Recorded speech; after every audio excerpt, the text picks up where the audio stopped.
करा तारू पाउडर लगावतनी चल ना मोलो गांव के कोई घाट है तो यही ना चली का लगाइबे ना का चल ना चुप रहो। अरे छठी माई के बारात हा स्टेशन नहीं खा जाके हमरो पता बा अब बस करी आवत नहीं।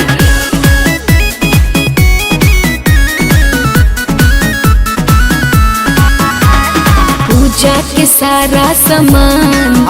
दौरा में देनी सोई हाथ तो देखते बानी तुम ही नट रुकी राजा अब तानी होके तैयार पूजा के सारा सामान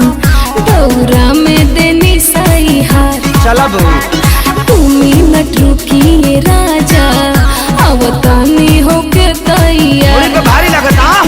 सबके हुआ जाई घरे तू घाट जाई बुका सबके हुआ जाई घरे तू घाट जाई बुका मेकअप लगावाला के फेरा में और के बेरा बिताई बुका मेकअप लगावाला के फेरा में और के बेरा बिताई बुका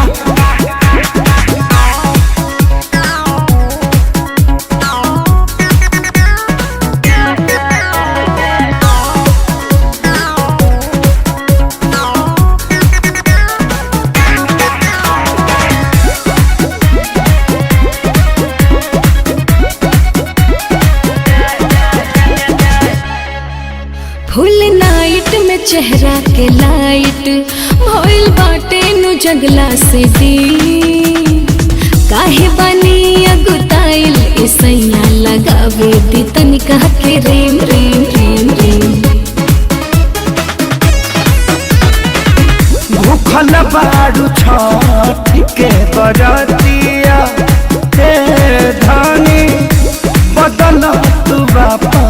नयतिया सब कुछ जाना तानी हम हमरा के सिखैबू का सब कुछ जाना तानी हम हमरा के सिखैबू का मेकअप लगावाला के फेरा में और के बेरा बितैबू का मेकअप लगावाला के फेरा में और के बेरा बितैबू का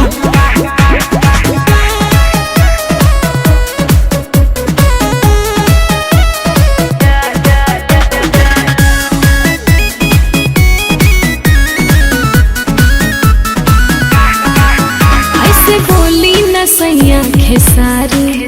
पूरा मन से व्रत कैले बानी घाट पर पूजा करावे के खाती सुनु के बोलैले बानी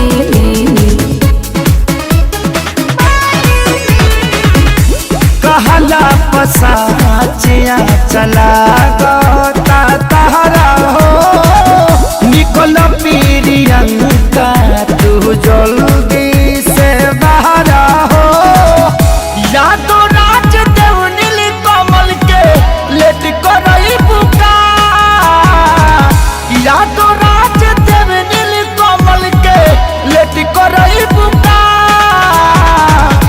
मेकअप लगावाला के फेरा में और भाके बेरा बितई बुका मेकअप लगावाला के फेरा में और भाके बेरा बितई बुका